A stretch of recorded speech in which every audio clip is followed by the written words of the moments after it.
안녕하십니까. 오늘 이 시간에는 지난 시간에 이어서 상속, 유언을 계속하겠습니다. 많은 재산을 남겨놓으면 참 좋지요. 그런데 남겨놓기 위해서는 절차를 밟아야 합니다. 왜냐하면 이 상속 재산이 또 많으면 세금이 굉장히 많아요. 세금이 한국이나 미국이나 50%가 넘거든요. 나는 많은 재산을 남겨놨는데 국가가 다 가져갔다. 뭐 억울할 건 없죠. 국가가 가져가서 좋은 일에 쓰겠다는데 그래도 어디 그래요. 나는 안 썼는데. 우리 고모부가 한 200억 재산을 남겨놓으셨는데 그 양반은 한 푼도 안 썼어요. 평생을 써본 적이 없어요. 너무나 구두쇠라. 길거리 지나가다가 나무젓가락 있으면 죽고 종이가 있으면 죽고 이래가지고 집에 가져와서 아궁이에다 집어넣고 이랬더니 양반이 돌아가시게 됐어요.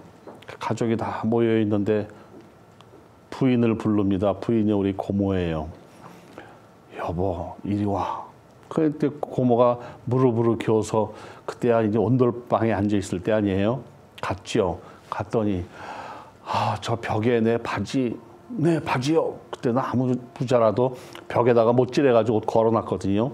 그 바지 30년 입고 다니던 바지예요. 내 바지. 그 주머니에, 내 주머니에 5,000원 있어. 이러고 깨끗락 이렇게 돌아가셨어요. 마지막 남긴 말이 내 바지 주머니에 5,000원 있어. 고모가 그 이후에 돌아가실 때까지 매일 원망했어요. 망할 놈의 영감택이 그래 세상에 나한테 마지막으로 할 말이 바지 주머니에 5,000원 있다냐. 그동안 고생했다라든가 먼저 가 있을 테니까 빨리 와란다든가 뭐 할 말도 얼마나 좋은 말 많냐. 그런데 어찌 그러냐. 그래서 내가 그 망할 놈의 영감 떠날 때 5,000원 주머니에 넣어줬다. 뭐 이러고 원망을 하셨는데 그분은 한평생 안 썼거든요. 그 5,000원에다가 평생의 비상금으로 넣고 다녔던 거죠.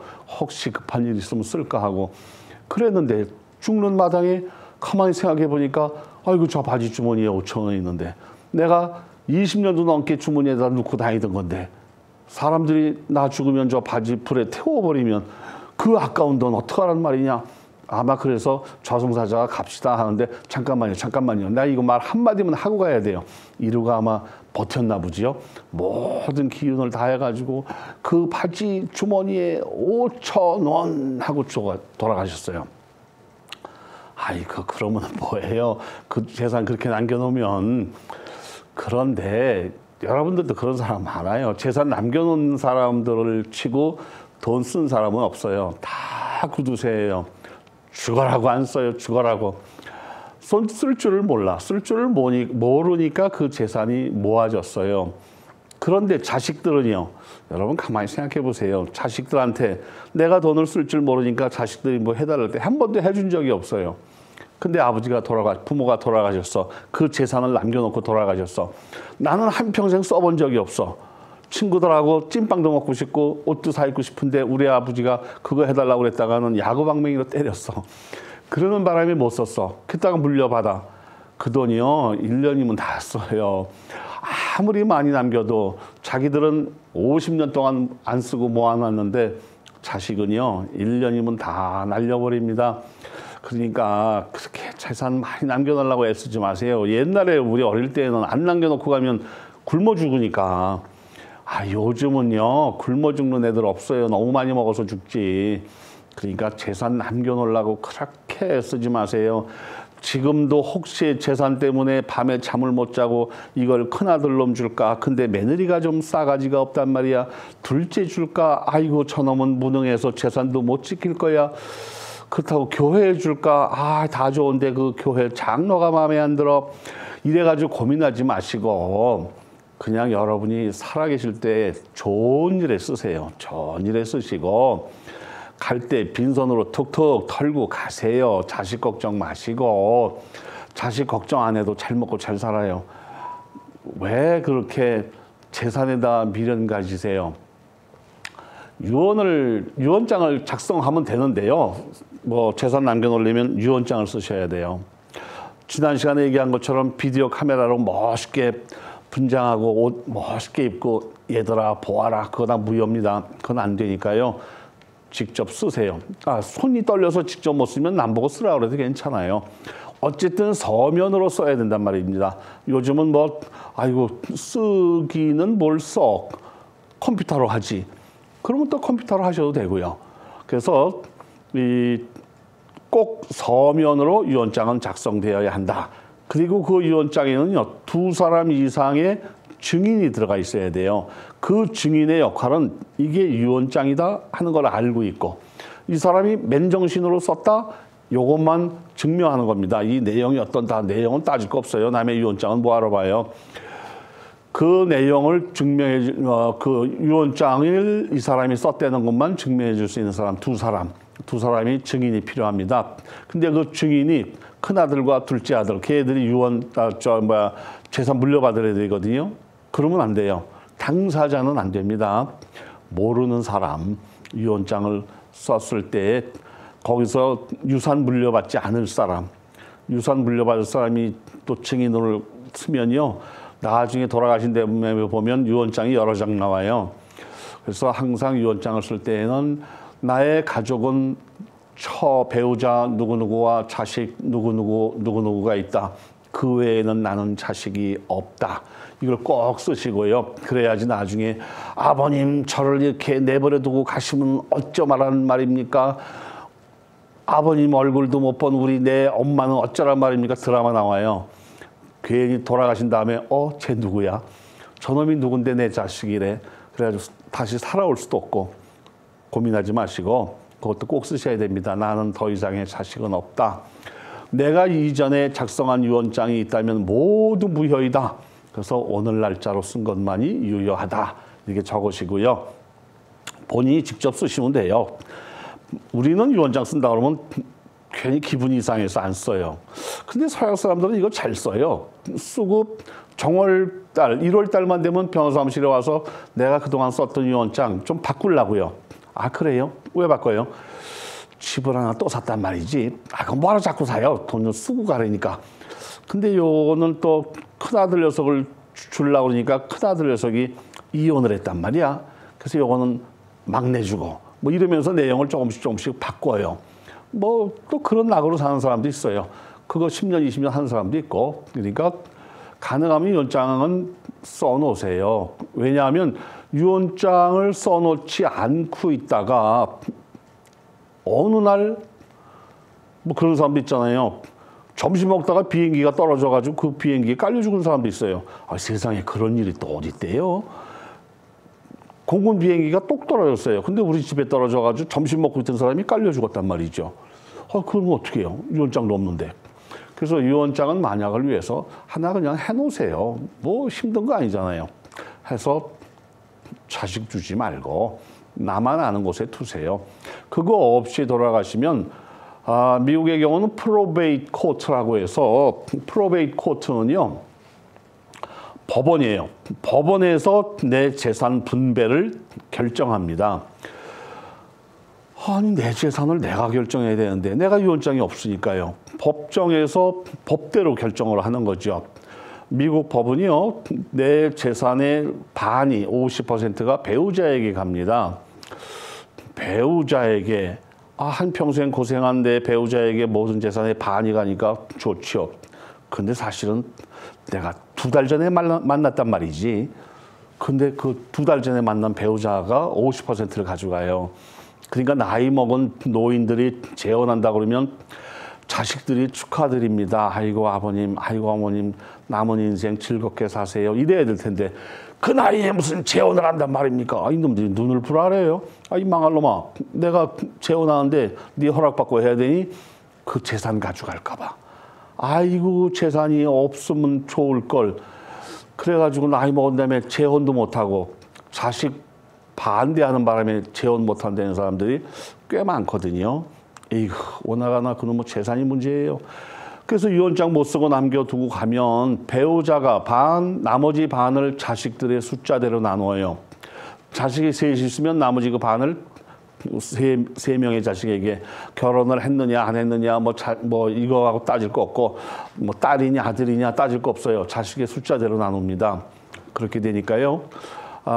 여러분 잊지 마시고 기회 있으면 그래도 나도 재산이 좀 있잖아. 그러면 남겨두세요. 어느 날 오냐 하면 자기 친구가 갑자기 교통사고로 죽었대요. 그래가지고 충격받아가지고 유언장 하나 작성하려고요. 아이고 왜 그렇게 놀래서 오세요. 맨정신일 때 하나 작성해 놓으세요. 그냥 즐거운 마음으로 이것은 이렇게 하고 저것은 저렇게 한다. 내 아내에게 얼마를 주는데 배우자에게 얼마 주는 건 뭐 아까워요. 그 배우자가 또 죽으면 그 가지고 있던 재산이 다시 자식들한테 가는데 자식들은 상속 2번 받는 거죠.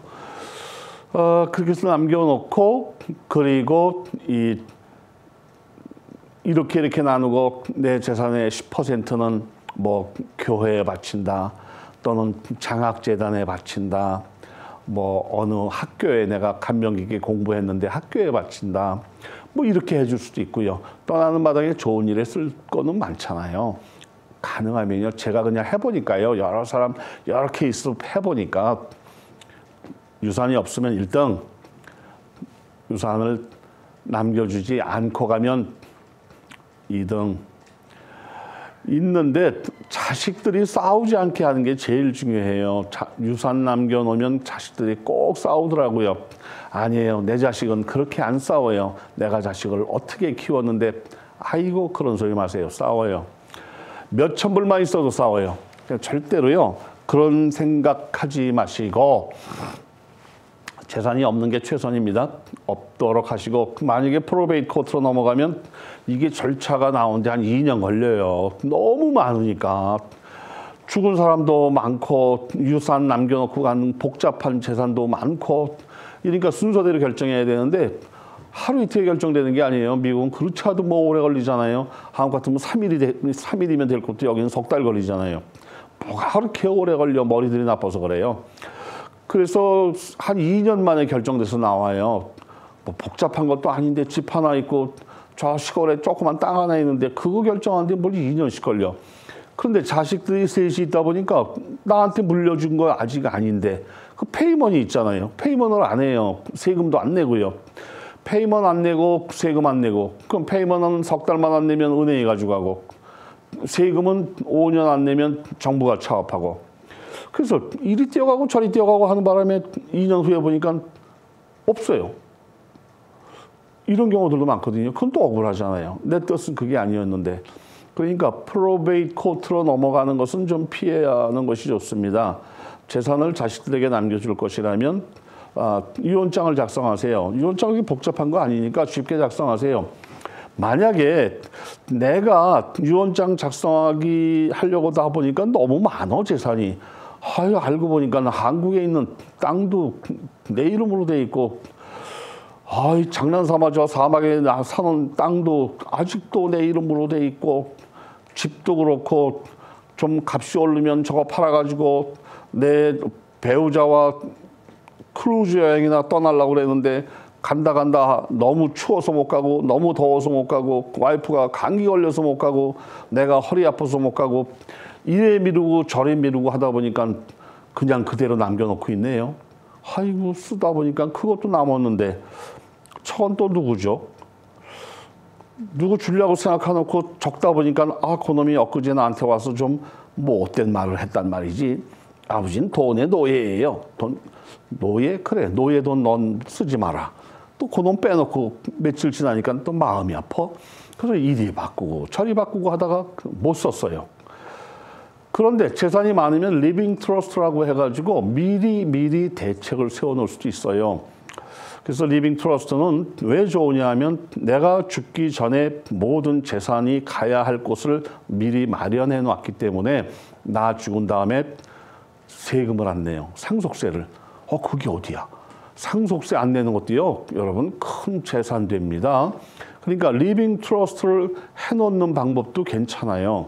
그런데 리빙 트러스트 해놓겠다 해달라 하고 오는 사람들 보면 재산 얼마가 있는데 얼마만큼 있는데요. 아니 없어요. 집 하나 달랑 있어요. 그러면 리빙 트러스트 같은 거 필요 없어요. 그럼 어떻게 해요? 그냥 내 자식 놈하고 조인트 어카운트를 만드는 수도 있어요. 그건 간단하게 할 수가 있어요. 리빙 트러스트처럼 뭐 많은 비용이 드는 것도 아니고요. 집 하나인데 뭐 복잡할 건 뭐 있어요. 거기다가 또 더더군다나 자식도 하나래요. 아이고 집도 하나고 자식도 하나면 가야 될 때가 뻔하잖아요. 또 주로 누가 많이 변호사 사무실에 오냐면 혼자 사는 여자가요. 아, 위자료로 받았고 내가 열심히 일해가지고 집 한 채 이제 페이먼트 거의 끝나가는데 어머나 어저께 내 친구가요.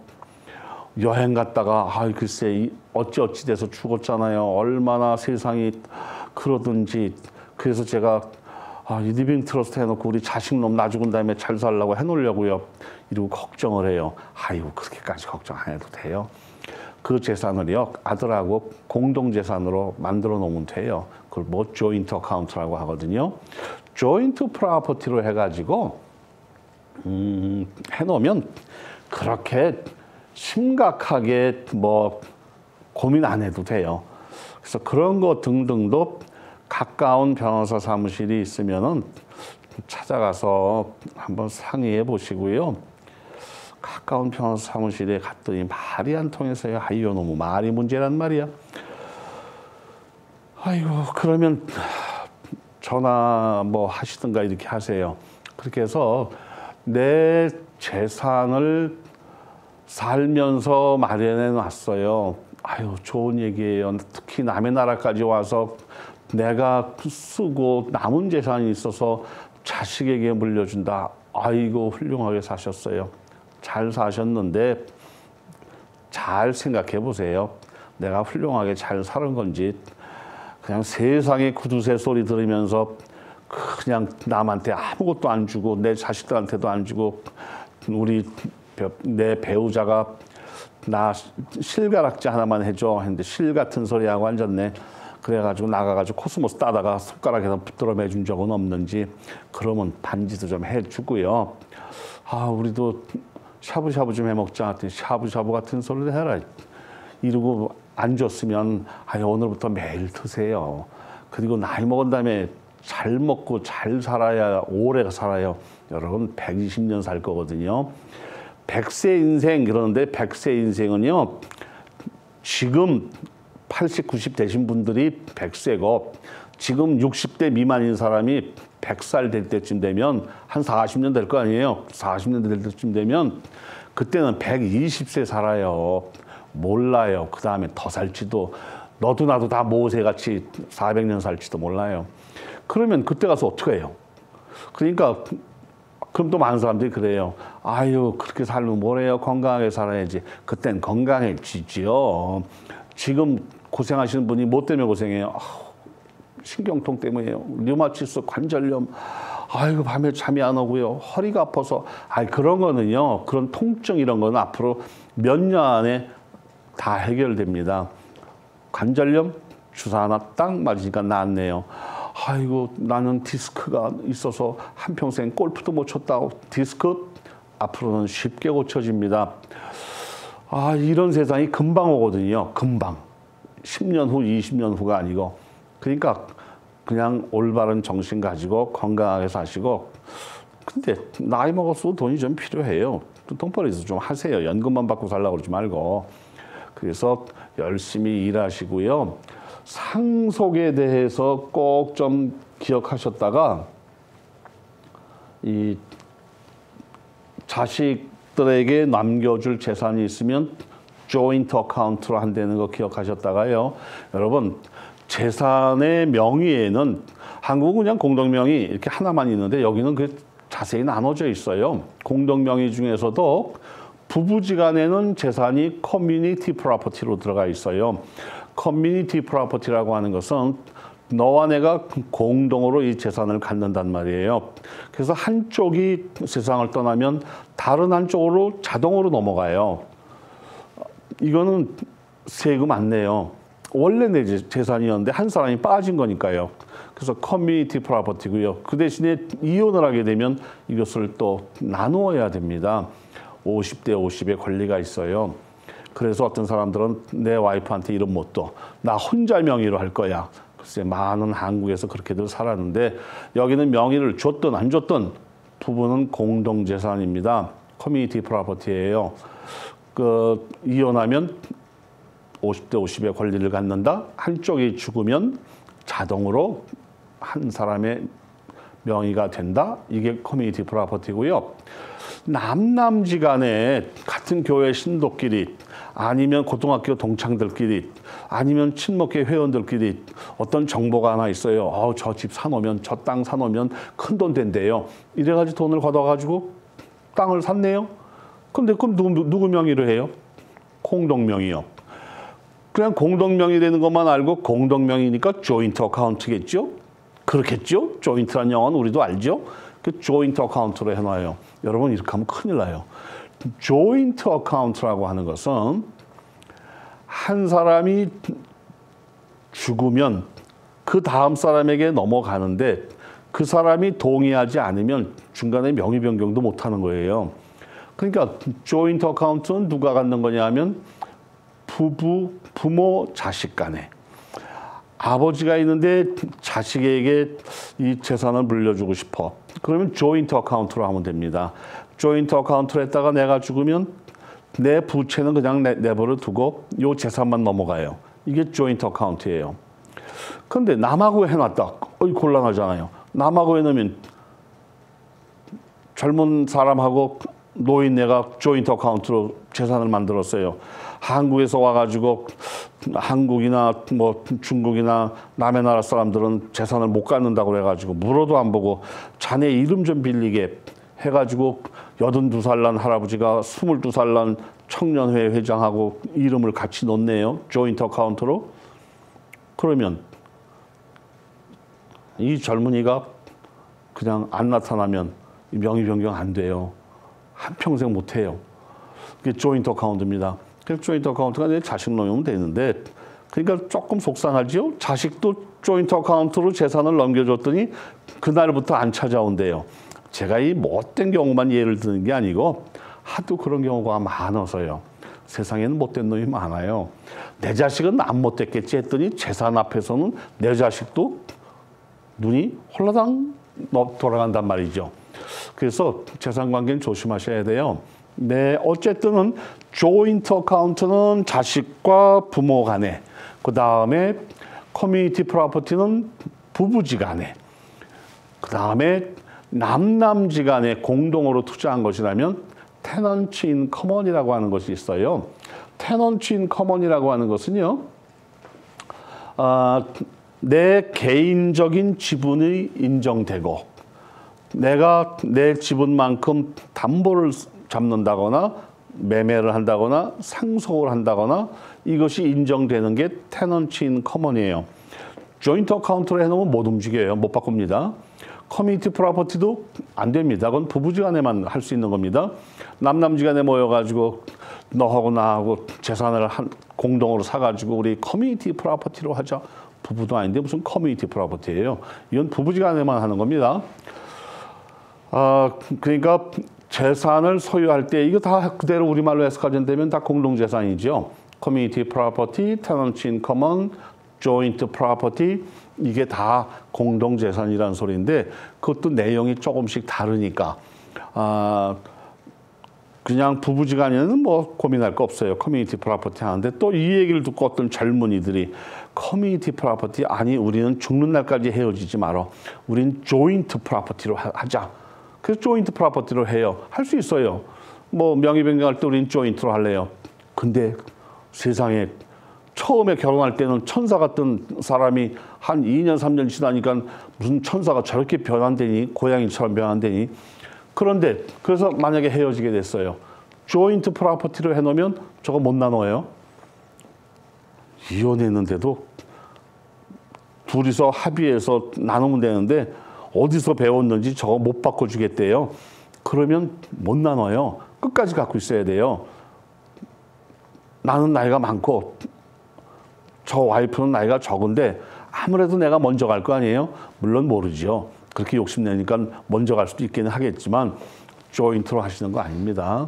부부지간에는 커뮤니티 프로퍼티, 부자지간에, 모녀지간에, 모자지간에는 조인트 프로퍼티, 남남끼리 구입한 부동산에 대해서는 테넌트 인 커먼 이렇게 하신다는 거, 이것도 한국법과는 완전히 다르기 때문에 상속 재산 유언장도 한국법과 다르고 부동산 소유 형태도 한국법과 달라요.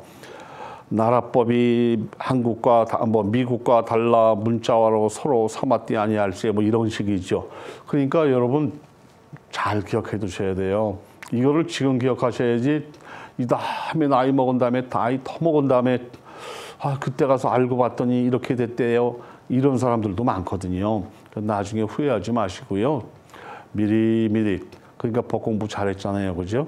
미리미리 대책을 세워놓으시고 하면은 혹시 기운 없어질 때 후회하는 일이 없죠. 젊었을 때는 좀 후회해도 돼요. 잘못돼도 되고. 근데 나이 먹고 나면 후회할 시간도 없고 고칠 시간도 없고 이럴 때 완벽하게 알아두면 좋잖아요. 그러니까 혹시 재산 문제가 있고 이런데 돈은 있는데 돈 쓸 수도 없고 그럼 그 돈 가지고 공부나 좀 하세요. 공부하셔가지고 그럼 이 나이에 변호사란 말이요. 변호사 할 시간 없으면 법무사라도 하세요. 동영상으로 공부해서 간단하게 할 수 있어요. 그래서 어쨌든 법을 알아두면 좋다는 거죠. 내가 법을 알아야 나를 지킬 수 있고 내 재산을 지킬 수 있고 또 내 배우자도 도와줄 수 있고 이렇게 되니까요. 그런 것을 하기 위해서 우리가 이렇게 공부하는 거거든요. 법 공부 어렵지 않잖아요. 그죠? 해보니까 괜찮아요. 천천히 하시고요. 잘 모르겠다. 들었는데도 모르겠다 하면 또 방송 시간 또 있잖아요. 재방송도 한번 보시고 그렇게 해서 꼭 익혀두세요. 그러면 내가 나이를 먹어도 내 재산에도 마음이 놓이고 내가 웃으면서 살 수가 있다 이 말이죠.